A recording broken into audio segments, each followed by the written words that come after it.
Saber Direito desta semana, o professor Leandro Bortoleto traz um curso sobre o regime constitucional dos servidores públicos.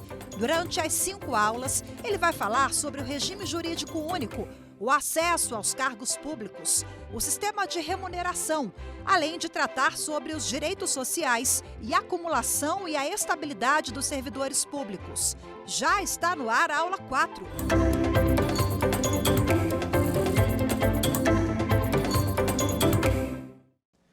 Olá, tudo bem? Seja bem-vindo, seja bem-vinda mais uma vez aqui ao Saber Direito. Eu sou o professor Leandro Bortoleto. Você está estudando comigo em Direito Administrativo, o regime constitucional dos servidores públicos. Nós já vimos nas 3 aulas iniciais o regime jurídico único, o acesso aos cargos públicos e o sistema remuneratório.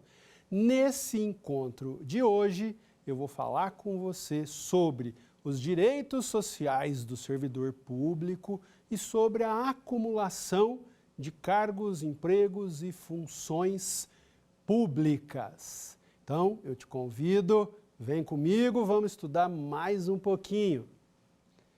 Para começar esse nosso encontro, o que nós vamos ver de maneira específica?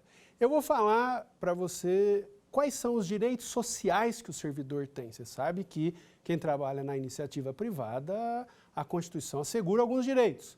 E ao servidor? São todos esses direitos ou não? E mais, sobre direito de greve, né, que vale bastante a pena tratar, que há as particularidades no serviço público, e também sobre a acumulação, se é possível e quando de se acumular cargo público, emprego público e função pública, ok? Muito bem. Para nós começarmos, o primeiro ponto que você tem que ver é o seguinte: quando você estuda, direito do trabalho, você vai lá no artigo 7º da Constituição e lá no artigo 7º tem uma lista, um rol de direitos que são assegurados aos trabalhadores. Então, se você pegar lá no artigo 7º, você vai ver que tem garantia de salário mínimo, que ele tem garantia contra a despedida arbitrária, se ele for despedido, ele vai receber, ele tem a garantia ao fundo de garantia de tempo de serviço, aviso prévio proporcional ao tempo de trabalho, de serviço dele. Pois bem, direito à hora extra, jornada noturna acrescida, enfim, tem vários direitos lá. Como funciona isso? Para o servidor público, é tudo igual? O que você acha, mesmo sem você, às vezes, não ter se atentado a esse ponto? Você acha que é da mesma maneira? Onde que encontra isso no texto constitucional? Você vai encontrar isso no artigo 39, parágrafo 3º da Constituição. Porque ali o legislador constituinte pegou e faz uma remissão. Ele fala, aplique-se aos servidores públicos, lá do artigo 7º, esse inciso, aquele outro, e faz uma lista de incisos para dizer o que se aplica aos servidores públicos, ou seja, aqueles que ocupam cargos públicos. O que eu aplico do que vale para os trabalhadores da iniciativa privada. Para te ajudar, eu vou fazer a leitura aqui para você desses dispositivos, para ficar claro aí quais são os dispositivos, então, que a Constituição assegura, tá joia? Então vamos lá, Nós temos lá no artigo 39, parágrafo 3º. Aí você vê aqui, são direitos sociais do servidor, então se a gente juntar, você vai ver que o servidor público ele tem direito ao salário mínimo, a garantia do salário nunca inferior ao mínimo para os que percebem remuneração variável. 13º, remuneração do trabalho noturno superior à do diurno, salário família. Duração do trabalho normal não superior a 8 horas diárias e 44 semanais. Repouso semanal remunerado, remuneração do serviço extraordinário superior, no mínimo, em 50% A do normal e continua. Férias anuais remuneradas com pelo menos 1/3 a mais do que o salário normal, licença gestante, licença paternidade, proteção do mercado de trabalho da mulher, redução dos riscos inerentes ao trabalho por meio de normas de saúde, higiene e segurança e proibição de diferença de salários, exercício de funções e de critério de admissão por motivo de sexo, idade, cor ou estado civil. Pois bem, o que você nota nisso daí que eu falei assim, né, e detalhei esses direitos todos, onde eles estão? Eles estão lá no artigo 7º da Constituição e o 39 fala, ó, isso aí vale tudo para o servidor também, hein? Tá joia? Então o servidor se trabalhar, fizer hora extra, vai ter direito a receber, e no percentual que a Constituição fala. Se ele trabalhar à noite, lá das 22 para frente, vai ter que receber um valor diferenciado, né? E tem licença paternidade, licença maternidade, enfim. Ela traz tudo isso. Só que aí o ponto que você fica assim, mas professor, você não falou de alguns direitos que tem para o trabalhador da iniciativa privada. Exato. E por que eu não falei? Porque não se aplicam. Porque perceba, nós vamos ver ainda num outro encontro a questão da estabilidade, né, que é uma garantia constitucional que o servidor tem, que ocupa cargo efetivo e tal. Mas você já entende que você percebeu o tratamento diferenciado. O trabalhador na iniciativa privada, ele não tem essa garantia da estabilidade. Eu não estou falando, esqueça a questão se é gestante, se está lá em mandato sindical. Não, o normal, o trabalhador na iniciativa privada, ele pode ser dispensado a qualquer tempo. A qualquer tempo, o empregador pode chegar e falar, olha, o contrato, né, está rompido e acabou. Só que uma forma de proteger o trabalhador, a Constituição assegura, ó, tá certo, mas vai perder o emprego de uma hora para outra, então eu vou garantir a ele que ele vai ter uma indenização contra a despedida arbitrária. Ele vai receber um valor, né, que é aquela multa e aquela valor da dispensa quando é injustificada, né, não indevida. Aí você fala, tudo bem. Outro ponto, aviso prévio. Você deu o aviso prévio para mandar embora o empregado? Não. Então você vai ter que indenizá-lo também. Mas ele tem que ser avisado que ele vai ser dispensado ou ser indenizado em relação a isso. E ainda, o empregado privado, ele tem direito ao Fundo de Garantia de Tempo de Serviço, que é uma espécie de poupança que vai sendo feita a ele, mês a mês, com os depósitos, que quando ele perde o emprego, ele tem um valor guardado. Isso para quê? Para que ele possa manter a sua subsistência. Ele possa conseguir, né, viver mais um tempo, mantendo a sua família, até que ele se realoque. Né? A questão do seguro-desemprego é um outro exemplo. Isso não existe para o servidor público estatutário. Porque o servidor público estatutário, a Constituição, né, tratou de outra maneira e deu a ele a estabilidade. A estabilidade para que ele possa exercer o cargo sem uma pressão política, enfim, tem vários motivos, depois eu falo mais disso no nosso outro encontro.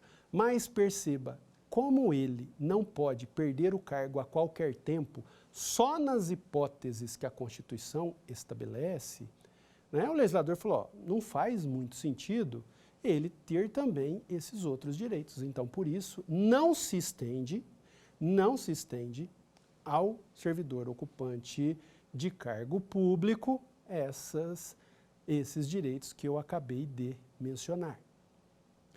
Além desse ponto, né, vale a pena lembrar que você tem aí na Constituição ainda mais um direito, que ele está separado lá, não está no 39, parágrafo 3º, ele está no próprio 37, no inciso 7º, que é o direito do servidor da livre associação sindical. Então, a Constituição garante que o servidor público é garantido a ele o direito à livre associação sindical. Então, isso está no texto constitucional. Então, cuidado quando você for analisar ou for pegar um estatuto de servidor de algum estado, de algum município que é anterior à Constituição, e muitos deles colocavam lá que não podia filiar sindicato, fazer nada disso. Então, isso não foi recepcionado pelo texto constitucional. O servidor tem direito à livre associação. E o que isso significa?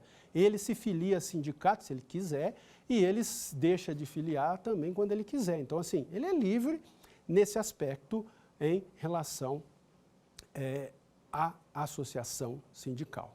Ok? Muito bem.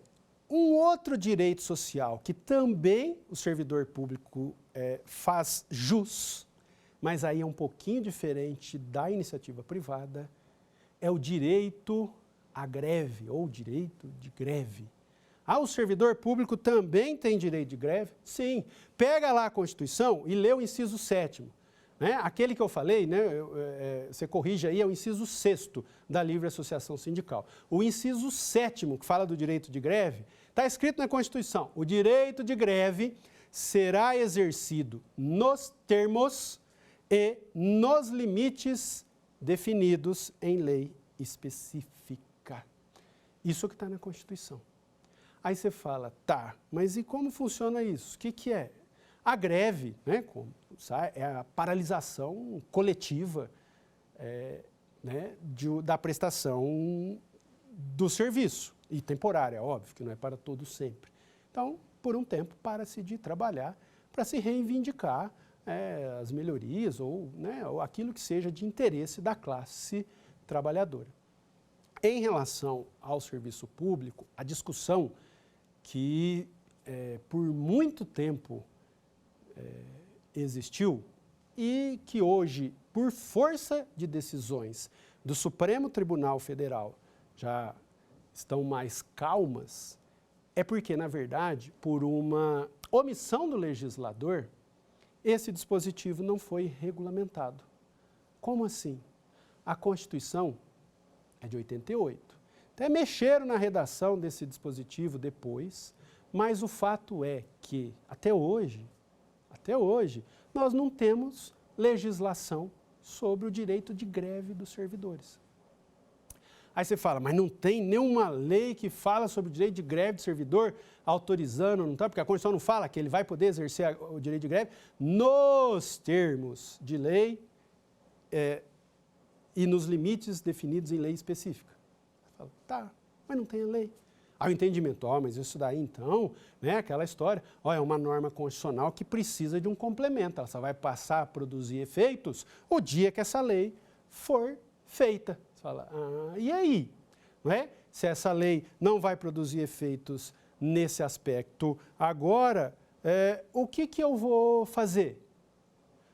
O servidor público, então, está proibido de fazer greve. Ele não vai fazer greve. Ponto. É isso? Isso se arrastou no Supremo por vários anos, sim, várias discussões no Supremo por vários anos, né? Então, o Supremo definiu.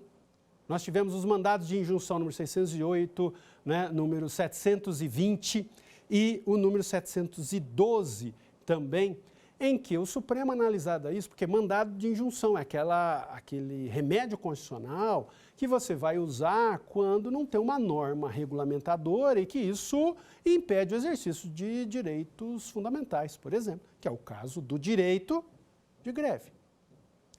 O que o Supremo decidiu? O Supremo decidiu o seguinte, espera lá, tudo bem, a Constituição está exigindo que se faça a lei. Ok, mas e cadê a lei?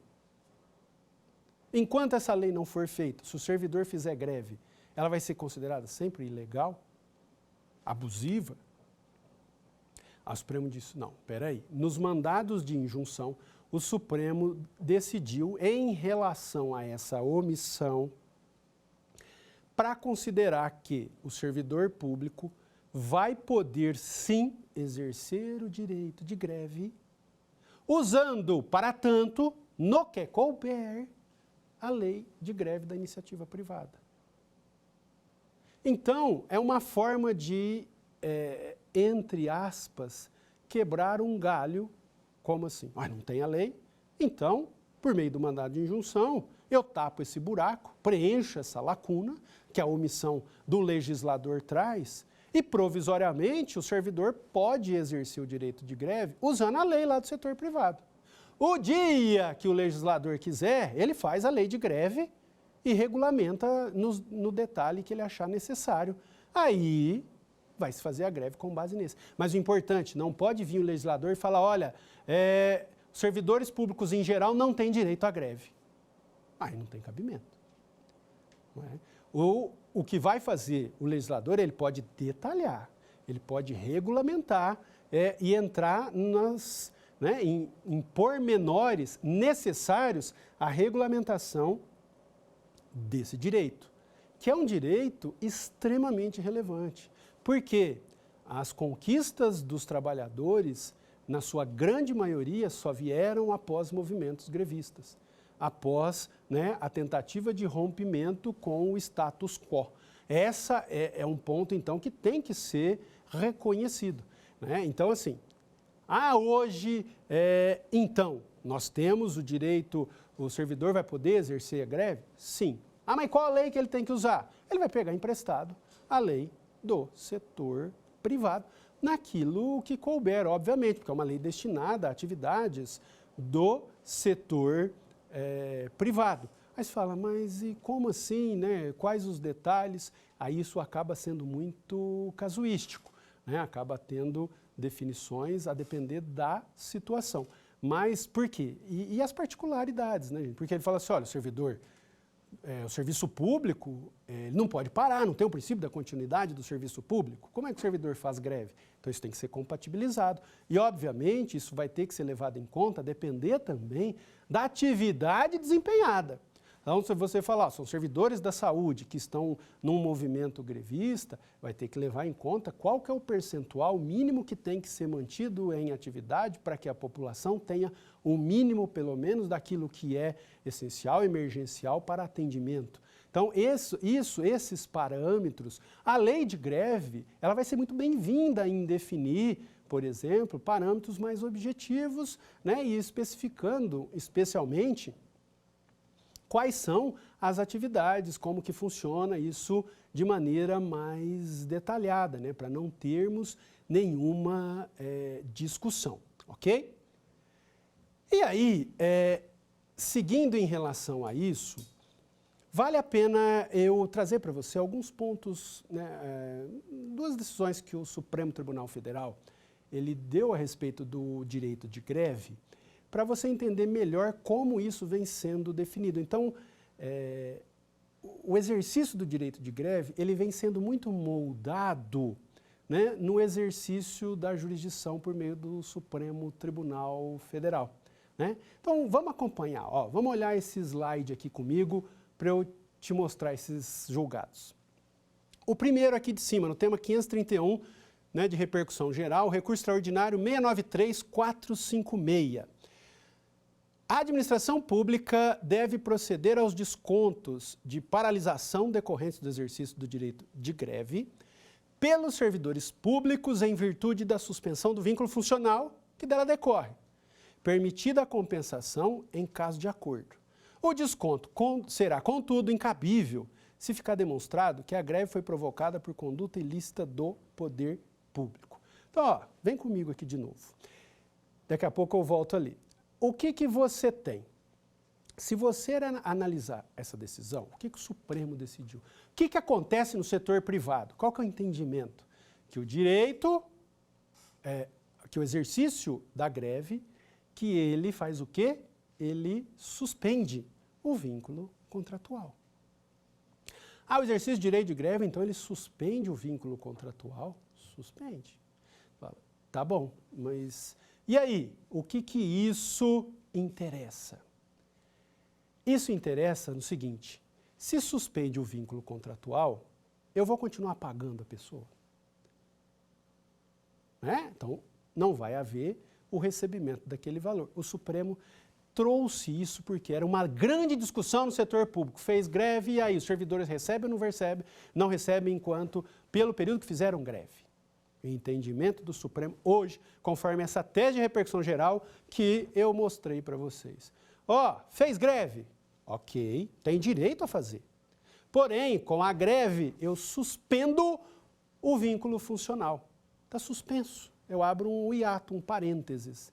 E, em razão disso, a administração pública deve, então ela tem que proceder ao desconto da remuneração pelos dias de greve. Você fala, mas e aí? Por isso que a atividade sindical ela tem que ser muito bem organizada e fortalecida para que o exercício do direito de greve seja permitido, para que os sindicatos tenham condição de auxiliar, né, todos os servidores durante esse período de greve. Então, quanto mais a atividade sindical for forte, né, e tiver condições para fazê-lo, o exercício do direito de greve vai ser melhor. Né? Porque, querendo ou não, há esse medo. Ao se fazer greve, não vai receber. E é o que determina o Supremo. Mas o Supremo abre uma brecha, uma exceção. Na verdade, não é que é uma brecha, mas é uma exceção por acordo. Tem que descontar? Tem. Mas, se os servidores entrarem em acordo, né, o sindicato, entrar em acordo com o poder público para compensar o horário, aí não precisa descontar. A greve foi de tantos dias dá tantas horas, então se trabalhar mais todo dia tantas horas, no fim de tal período terá havido a compensação daquele período, ok, não precisa descontar. Mas isso não é algo que a categoria pode, né, obrigar a administração pública a aceitar. Né? Isso não é algo que ela pode falar, olha, eu vou obrigar e você vai ter que fazer esse acordo comigo, e você vai ter que aceitar e ponto. E outro aspecto que você vê nessa decisão do Supremo, que é a seguinte, que é uma exceção ao dever do desconto. Então, a regra, desconta. Exceção, fez acordo para compensar a hora. Ok. Mas e quando que a administração não deve descontar? Ela seria proibida de descontar. Quando o motivo da greve foi um ato ilícito por ela mesma praticada. Aí é diferente. Porque perceba, são N motivos pelos quais uma greve pode ser deflagrada. Os servidores podem dizer, nós precisamos valorizar a remuneração, não estamos satisfeitos, queremos melhorias nisso, naquilo, e fazem uma greve nesse sentido. A regra desse tipo de greve, o que nós vamos ter? Desconto da remuneração, exceção se houver compensação de horários. Porém, se a greve foi por um motivo, e que isso você vê no noticiário que de vez em quando acontece, que os servidores estão sem receber a sua remuneração. Então, passou um mês, não recebeu, passaram 2 meses, não receberam, né? Aí os servidores falam, opa, nós vamos ter que parar, porque não dá para continuar trabalhando em razão da ausência de pagamento. Aí, nesse sentido, a greve foi provocada por uma conduta ilícita do poder público. Então, ele não vai poder descontar a remuneração. Até porque eles nem estavam recebendo, mas, de toda maneira, não pode pagar e descontar retroativo, entendeu? Não pode. Então, esse é um aspecto. Conduta ilícita do poder público vai impedir essa questão do desconto. Ok? Entendido esse aspecto quanto a esse primeiro ponto que eu destaquei ali da jurisprudência do Supremo? Pois bem, o que nós temos ainda é outro tipo de discussão. Por quê? Quando dessas decisões do Supremo, além da questão do desconto, passou-se também a discutir o seguinte, como é que nós vamos fazer com direito de greve? Né?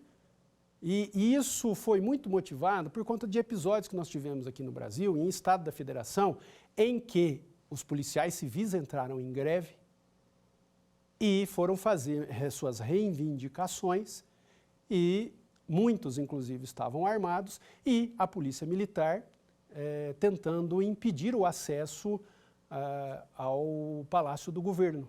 Então, houve ali um conflito, né, uma desavença em razão dessa situação. Isso foi um dos exemplos. Aí a questão que foi suscitada é assim, a depender da atividade que se desempenha, eu posso restringir o direito de greve ou eu posso arrumar outras maneiras para que ele seja exercido? Nesse sentido, o Supremo enfrentou a questão da greve do pessoal da segurança pública. Né? Então, o Supremo... Porque qual que é a análise? Muitos dizem, falam, mas por que teria que haver um tratamento diferente? São vários argumentos, é algo bastante complexo, precisaria, né, dar uma lida no acórdão para você compreender assim, as diversas acepções, mas a ideia é assim, que não seria, de acordo com a Constituição, permitir movimentos armados, né, em razão da atividade, o exercício dessa atividade, que há o porte de arma, né, que já é inerente à atividade, que possam se fazer movimentos paredistas e também em razão da atividade que é essencialíssima da segurança pública. Em razão disso, o Supremo Tribunal Federal também fixou uma tese de repercussão geral, que está naquele slide que eu te mostrei, vou voltar a ele agora. Vamos olhar lá, ó. O Supremo Tribunal Federal, naquela decisão, ó, no tema 541, veja que ele colocou aqui embaixo, ó, o exercício do direito de greve, sob qualquer forma ou modalidade, é vedado aos policiais civis e a todos os servidores públicos que atuem diretamente na área de segurança pública. É obrigatória a participação do poder público em mediação instaurada pelos órgãos classistas das carreiras de segurança pública, nos termos do artigo 165 do Código de Processo Civil, para a vocalização dos interesses da categoria. O que você vê em relação a essa decisão? O Supremo, perceba, a Constituição, ela veda expressamente o exercício do direito de greve para servidores civis, alguma categoria? Não. Porque o artigo 37 não tem essa previsão. O que a Constituição veda é em relação aos militares. Aí é dispositivo específico, que você vê lá no artigo 142, que é proibido o exercício do direito de greve e também, no caso dos policiais militares, lá no artigo 42, também não vão poder. Então, não pode fazer greve militar. Então, o policial militar já está vedado expressamente. Mas o policial civil não tem essa vedação expressa no texto constitucional. E isso, portanto, é uma interpretação que o Supremo deu, considerados esses diversos fatores que eu mencionei, em que o Supremo entendeu, olha, tem categorias que não podem fazer greve, tem categorias que eu vou impedir o direito de greve. E fez isso em relação aos servidores policiais civis e todos que atuem na área de segurança pública. Então, por exemplo, os policiais penais, né, antigamente chamados de agentes penitenciários, também estarão vedados de exercer o direito de greve. Só que aí o Supremo, você pensa assim, mas se não pode fazer greve, como que eles vão reivindicar melhorias para a sua categoria? Aí o Supremo, na própria decisão, deixou claro que o poder público, né, ele vai ter que ele vai ter que permitir, ele vai ter que viabilizar canal para que haja uma negociação, para que os servidores possam vocalizar, ou seja, para que se dê voz ao que os servidores querem, para que possa chegar a um acordo, né, já que a greve não está permitida. E aí, então, o que você tem de decisão do Supremo em relação ao direito de greve é esse ponto específico. E um outro aspecto só que compensa trazer também para você, que no caso, a decisão do Supremo também mais recente, que se a greve for exercida, mesmo se for empregado público, mas empregado público da administração direta, autarquia e fundação pública, a competência para dirimir esse conflito em relação à greve vai ser da Justiça Comum, né? Esse dissídio de greve é a Justiça Comum e não a Justiça do Trabalho, porque é a Justiça do Trabalho que é a competente para dirimir os conflitos, os dissídios de greve do setor privado e também das estatais, por exemplo. Mas, quando for empregado público, então o seletista da administração direta, né? Autarquias e fundações públicas, aí a competência vai ser da Justiça Comum, né? Inclusive, isso daí tem, só para você anotar o julgado aí, é o recurso extraordinário número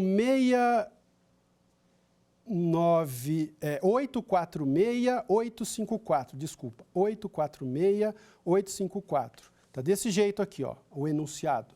A Justiça Comum Federal ou estadual é competente para julgar a abusividade de greve de servidores públicos seletistas da administração direta, autarquias e fundações públicas.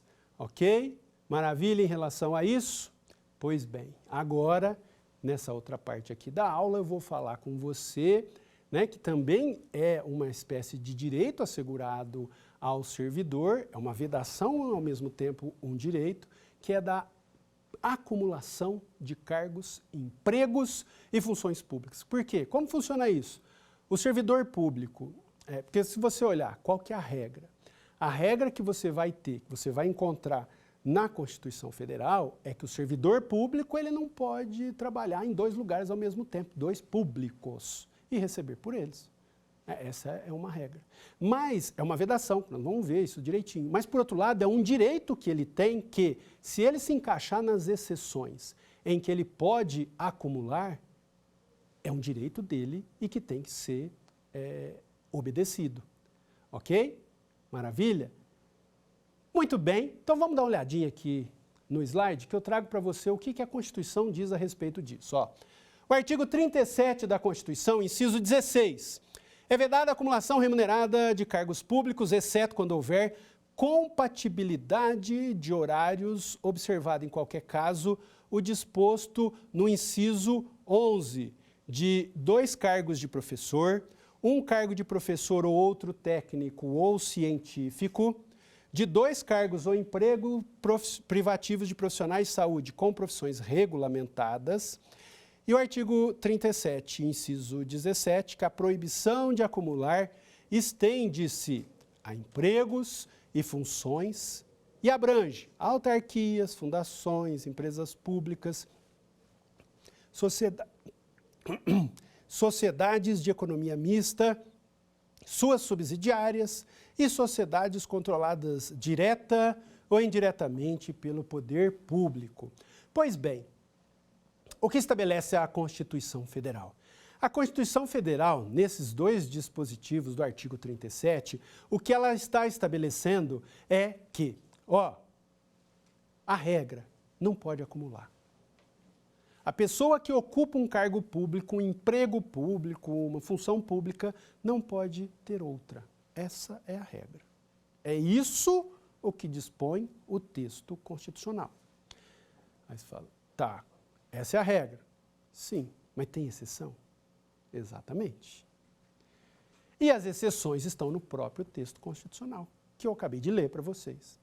Veja que lá a primeira coisa que tem que ser observada, compatibilidade de horários. Compatibilidade de horários. Então, antes de você até ver, que cargo que é que pode acumular, como funciona, a primeira coisa, os horários são compatíveis ou não são? Como assim? Ele consegue trabalhar nesses 2 lugares, né? Tem como sair de um, entrar no outro, esse é o primeiro ponto. E isso, gente, tem que ser visto de forma casuística. Por quê?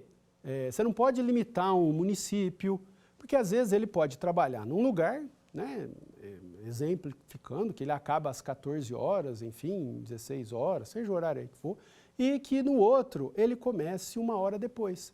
E às vezes, mesmo sendo em outro município, é perfeitamente possível, porque o outro município fica a 10 quilômetros, 15 quilômetros. Então, isso é algo que não há uma regra pré-definida. É de forma casuística, que é isso. Tem que ser analisado caso a caso, no caso concreto. Há ou não há possibilidade de os horários serem exercidos dos 2? Compatibilidade. Se existir compatibilidade dos horários, maravilha. Superada essa questão da compatibilidade, aí a gente passa para um segundo ponto. Quem que pode acumular? Quando? Aí é o que a Constituição estabelece. A Constituição vem e fala, os horários são compatíveis? Ok. Quem vai poder acumular? Aí nós vamos para as hipóteses que a acumulação é autorizada constitucionalmente. né?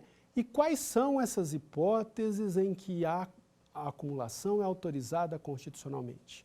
A Constituição fala em 3, ali no artigo 37.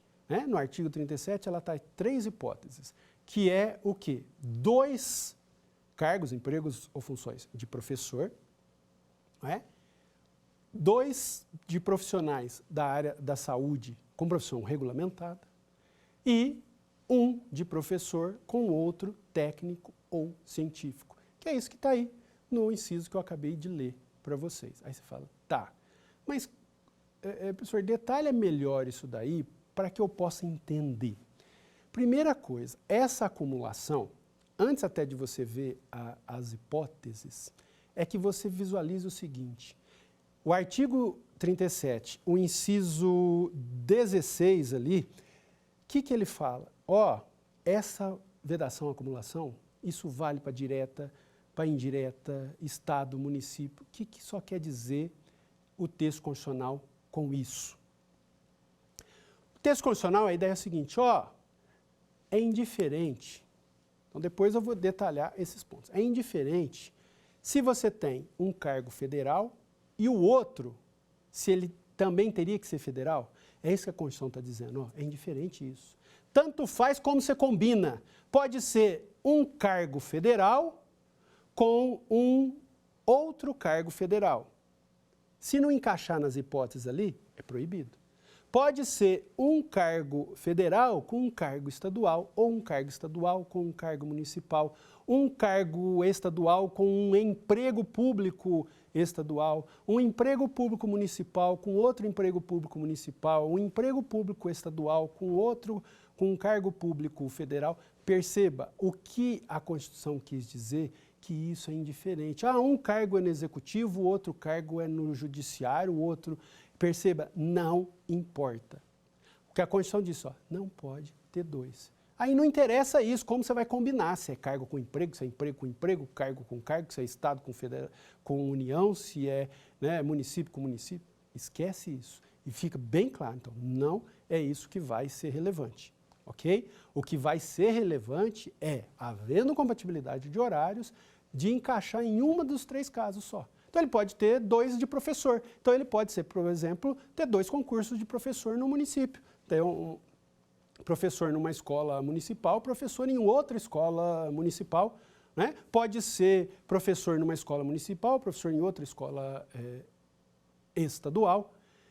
A questão também de profissionais da área de saúde com profissão regulamentada. Cuidado, só que antigamente, bem lá atrás, a Constituição só falava em médicos. Hoje isso acabou. Então, de acordo aí com o texto constitucional, o que nós temos em relação a esse aspecto é que é profissionais da saúde com profissão regulamentada. Por exemplo, enfermeiro, dentista. Então, ela pode ter 2 empregos, uma pessoa pode ter 2 empregos de enfermeiro. Pode ter um cargo público de enfermeiro no Estado, outro cargo público de enfermeiro no município, um emprego público de enfermeiro no município, outro emprego público de enfermeiro no Estado, ter médico, ser médico no Estado e médico no hospital municipal, enfim. São 2 da área de saúde, são específicos da área de saúde com profissões regulamentadas. E ainda, o que nós temos também aí no texto constitucional é a hipótese de se acumular um cargo de professor com outro cargo técnico ou científico. Esse é um ponto meio assim que acaba definindo, tem muita questão na jurisprudência, não há uma definição legal precisa do que seja, então acaba tendo o entendimento jurisprudencial sobre cargo técnico ou científico.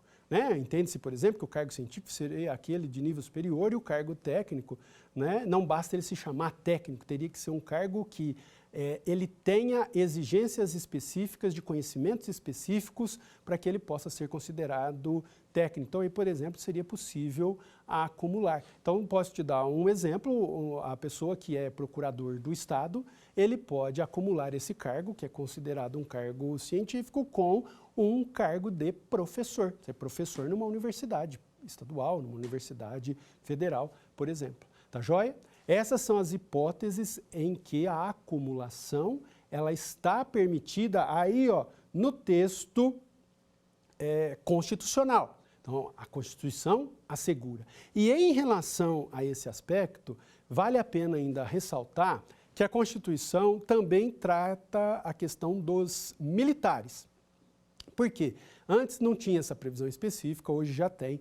Então, em relação aos militares das Forças Armadas, de acordo com o artigo 142, né, no parágrafo 3º, inciso 2 e 3, os militares das Forças Armadas somente podem fazer uso da acumulação no caso de profissionais de saúde.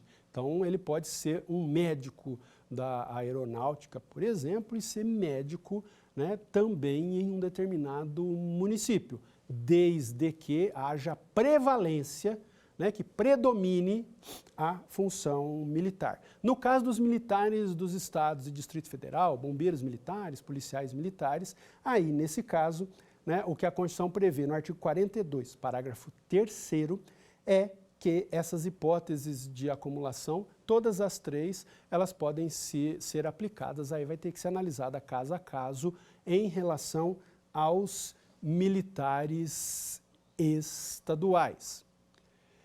E aí, essa questão da acumulação, o que você identifica e que tem que ficar muito claro, primeiro, como que eu interpreto? Porque surgem muitas discussões. Primeiro tem gente falando assim, mas depende da carga horária, não dá para ter 3, não?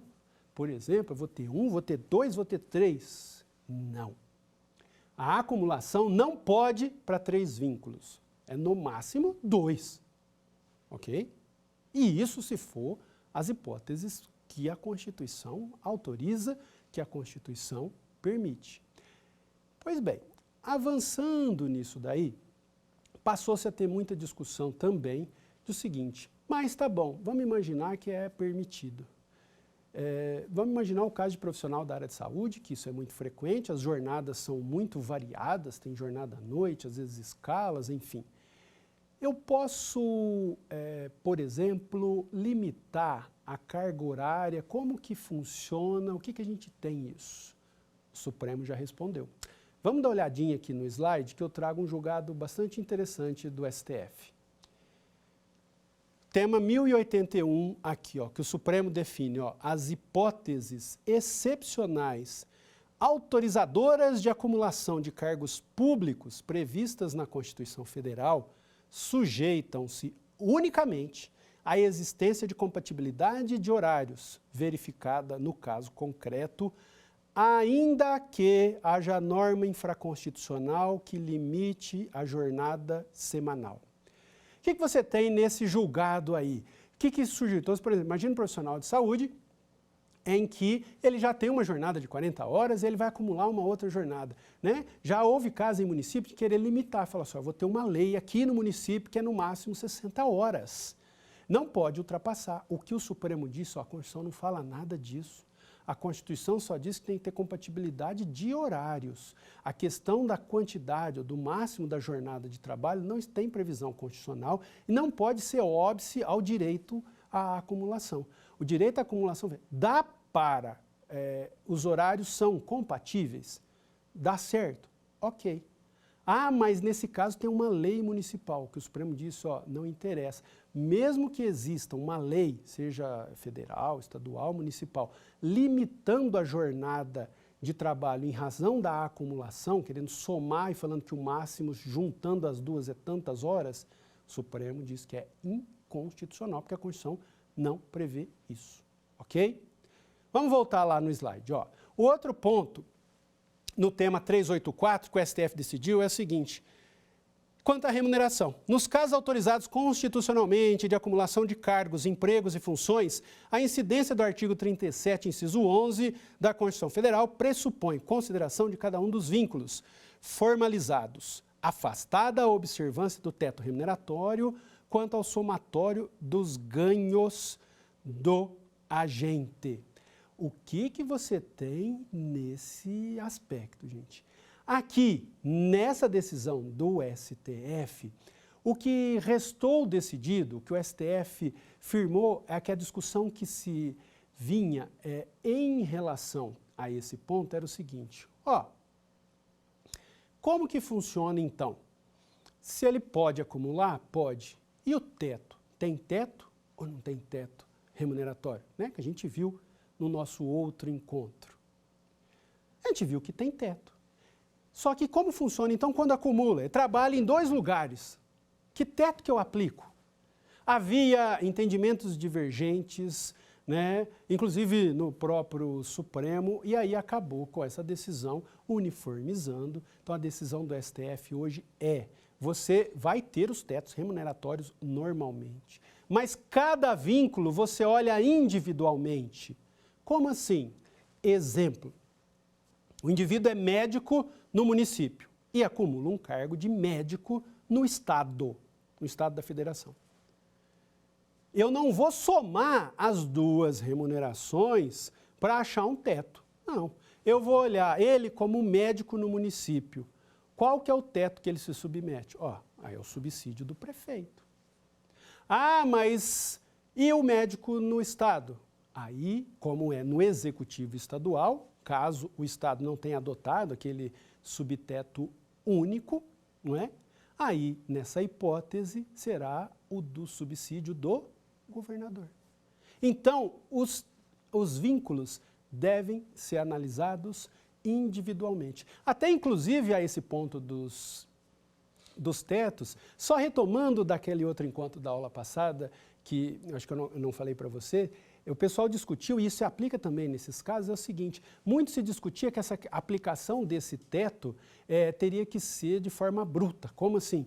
Olha, então vamos imaginar que o teto é 40 mil. Ah, mas somando tudo que eu ganho dá 60 mil. Então eu pego 60 mil, desconto imposto de renda, desconto contribuição previdenciária e vou chegando até receber os 40 líquidos.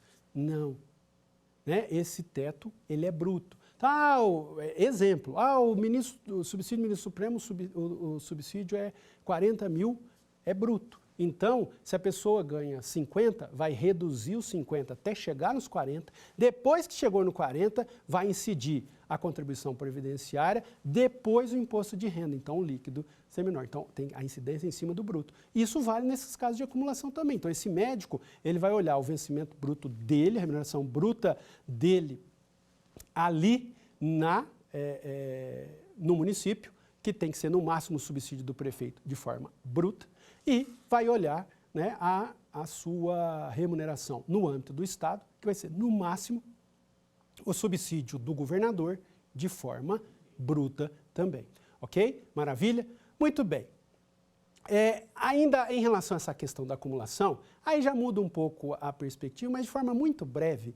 Você precisa saber só que o artigo 38 da Constituição, ele fala da acumulação do cargo público, como que funciona quando a pessoa exerce mandato eletivo. Fala assim, por exemplo, você passou no concurso público e você fala, mas eu tenho aquela veia política, eu quero ser candidato, eu vou perder meu cargo. Como funciona? Então, o que a Constituição estabelece é o seguinte, o único que pode você manter o cargo e trabalhar exercendo o mandato eletivo é como vereador, caso os horários sejam compatíveis. Se os horários não forem compatíveis, você, né, vai exercer o mandato de vereador, você se afasta do seu cargo e vai poder escolher a remuneração. Por outro lado, se você for eleito prefeito ou prefeita, aí não tem como trabalhar nos dois. No caso de ser eleito prefeita ou prefeito, né, você vai se afastar do seu cargo e vai trabalhar como prefeito, só que pode ainda escolher a remuneração.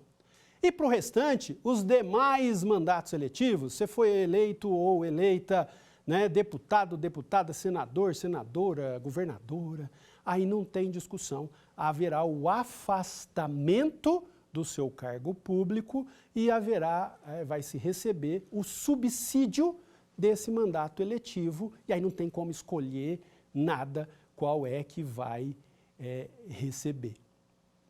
Ok? Maravilha? Entendido isso bem? Muito bem. Quero ver, porque agora chegou a hora de você testar os seus conhecimentos. Vamos para o quiz?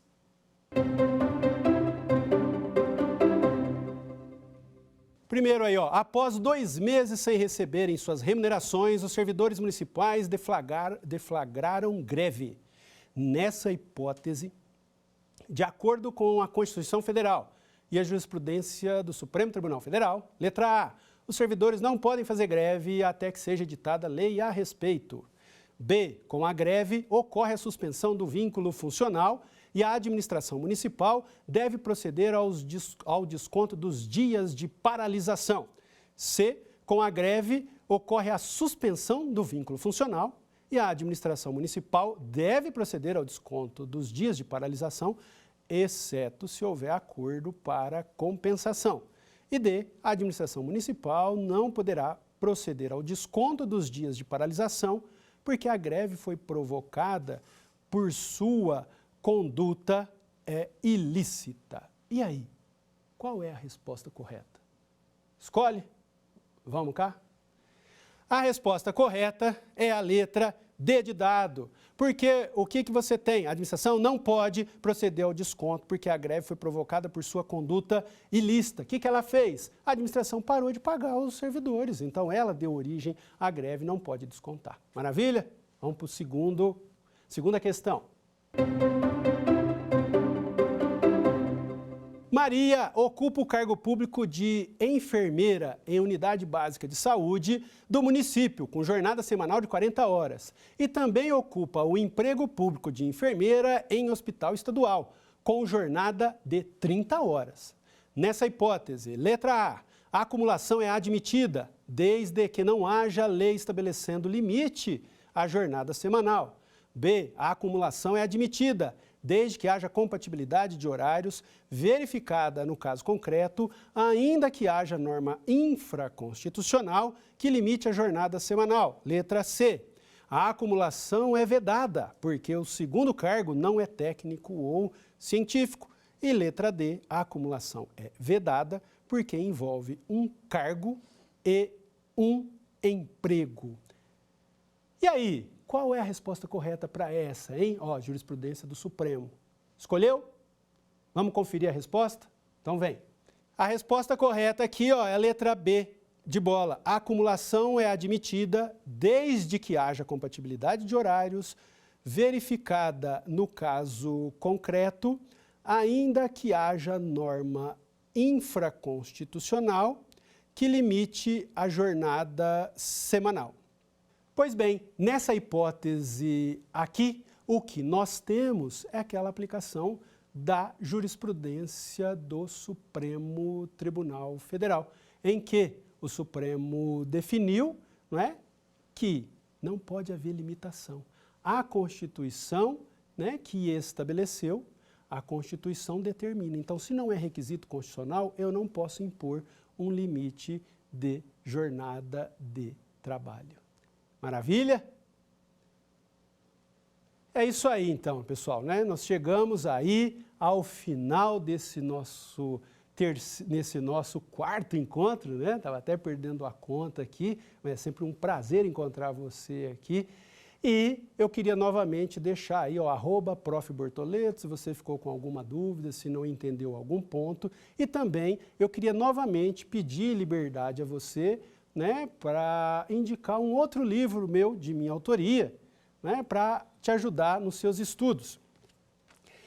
Esse livro aqui, ele é pela editora Juspodium, e esse livro é específico para você que está se preparando para concursos públicos para analista na área de tribunais, STF, TRF, TRE, TRTs, um livro completo com questões comentadas, jurisprudência, feito aí para você, tá joia? E para todos que queiram revisar o conteúdo de direito administrativo.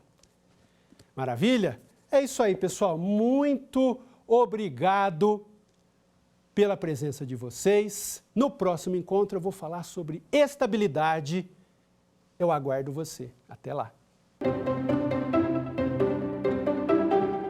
Quer dar alguma sugestão de tema para os cursos do Saber Direito?